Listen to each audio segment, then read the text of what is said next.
Well, hello there, friend. It's so good to have you here. Today, we're going to step outside into the garden and try something a little different, something that feels good for the soul and even better for our soil. We're going to talk about worms. These tiny creatures are some of nature's hardest workers, and they can do amazing things for our gardens. We're going to create a special home for them, a little paradise where they can do what they do best, turn our everyday kitchen scraps into something wonderful and life-giving for our plants. It's a beautiful cycle. It all starts with a simple idea and a little bit of heart. Imagine taking something old and forgotten, like a bathtub that's seen better days, and giving it a brand new purpose.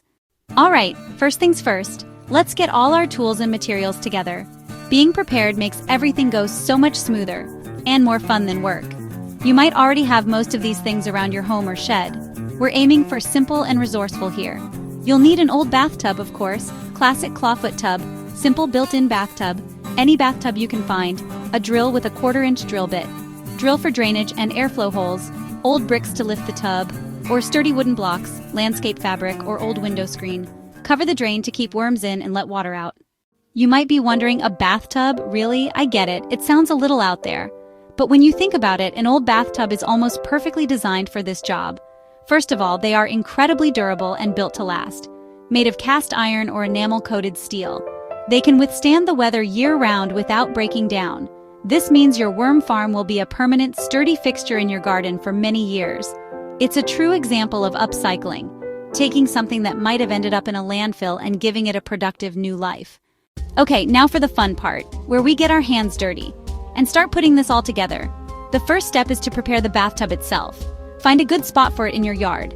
You'll want a location that's mostly shaded, especially from the hot afternoon sun. Worms are sensitive to heat and direct sunlight. Under a big tree, on the shady side of a shed. Once you've found your spot, it's time to give the tub a little lift. Bricks, wooden blocks. Carefully set the bathtub on top, making sure the drain end is slightly lower than the other end. This gentle slope is crucial for helping all the excess water flow naturally toward the drain. Now that our bathtub is all prepped, it's time to create the perfect home for our worms. We need to fill it with bedding. This bedding is their habitat. It helps maintain the right moisture level. It also becomes a source of food as it breaks down. The best bedding is a mix of materials. Tear up your old newspapers. Tear up plain cardboard. Make long, thin strips about 1 to 2 inches wide. The more surface area, the better. Avoid glossy magazine paper. Avoid waxy-coated cardboard. Gather a big pile of shredded paper and cardboard. Time to moisten it. This step is really important. Worms breathe through their skin. Their skin must stay moist to survive. Aim for the consistency of a damp sponge. After your worms have had a few days to settle into their new bathtub home, it's time to start feeding them. Worms are amazing eaters, but they do have their preferences.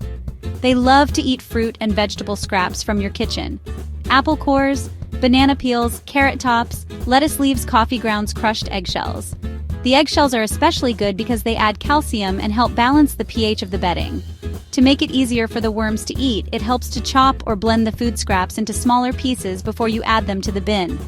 This gives the microbes more surface area to work on, and the worms can break it down much faster. When it's time to feed them, you don't want to just spread the food all over the top. The best method is called pocket feeding. Keeping your worm farm healthy and thriving is all about maintaining balance. One of the most important things to monitor is the moisture level. The bedding should always feel like a damp, wrung-out sponge. If you live in a hot, dry climate, you may need to sprinkle the bedding with water from time to time. If it gets too dry, the worms can't breathe properly. On the other hand, if it gets too wet, the conditions can become anaerobic, which is also dangerous for them. The drainage system we set up in the tub is a huge help here. But if the bedding ever feels soggy, you can fix it by fluffing it up and mixing in more dry, shredded newspaper or cardboard to absorb the excess moisture. Another key to a happy worm farm is aeration. Every few weeks, it's a good idea to gently fluff up the bedding with a small garden fork or your hands. Be careful not to disturb the worms too much, but this gentle turning helps to introduce more air into the system. Pay attention to the pH balance of your worm farm.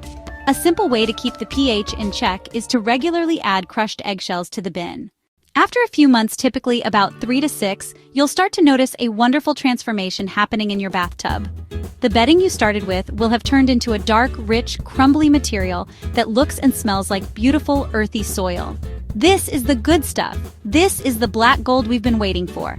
The worm castings. One of the easiest methods is called the migrate and separate technique. For a few weeks, start feeding the worms only on one side of the bathtub. The worms will naturally migrate over to that side where the fresh food source is. This leaves the other side of the tub full of finished castings with very few worms in it. You can then simply scoop out the beautiful finished compost from the empty side. It's a gentle way to harvest that causes very little stress to your worm population. Once you have your harvested castings, you can use them in so many wonderful ways in your garden. You can sprinkle a handful into the hole when you're planting new seedlings. You can mix it into your potting soil for your container plants to give them a nutrient boost. You can also top dress your existing plants by spreading a thin layer of castings on the soil around the base of the plant and gently working it in. A little goes a long way. These castings are incredibly potent. And don't forget to collect the liquid that drips from the drain. That's worm tea, a fantastic liquid fertilizer that you can dilute with water and use to feed your plants. Well, there you have it. A simple, beautiful way to take something old and give it an amazing new purpose. Your forgotten bathtub is no longer just a memory of the past. It's a living, breathing heart in the center of your garden. It's a home for thousands of nature's hardest workers, quietly turning your kitchen scraps into the most incredible food for your soil. This project is about so much more than just making fertilizer. It's about being resourceful, reducing waste, building a deeper connection with the natural cycles of life and renewal. Think of the story this bathtub now tells.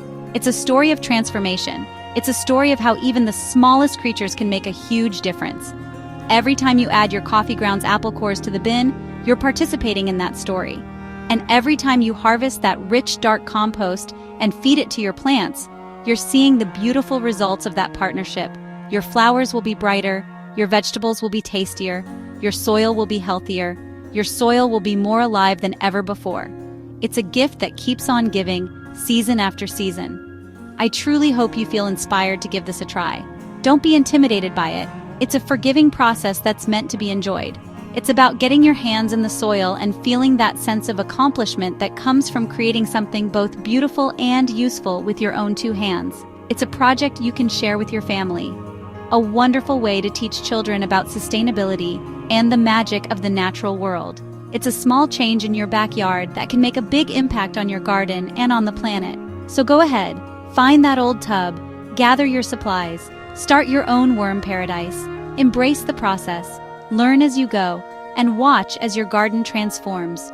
You are not just building a worm farm, you are cultivating a healthier, more vibrant little corner of the world. You're becoming a gardener who works with nature, not against it. And that, my friend, is a beautiful thing. Happy farming, and may your garden and your heart be full.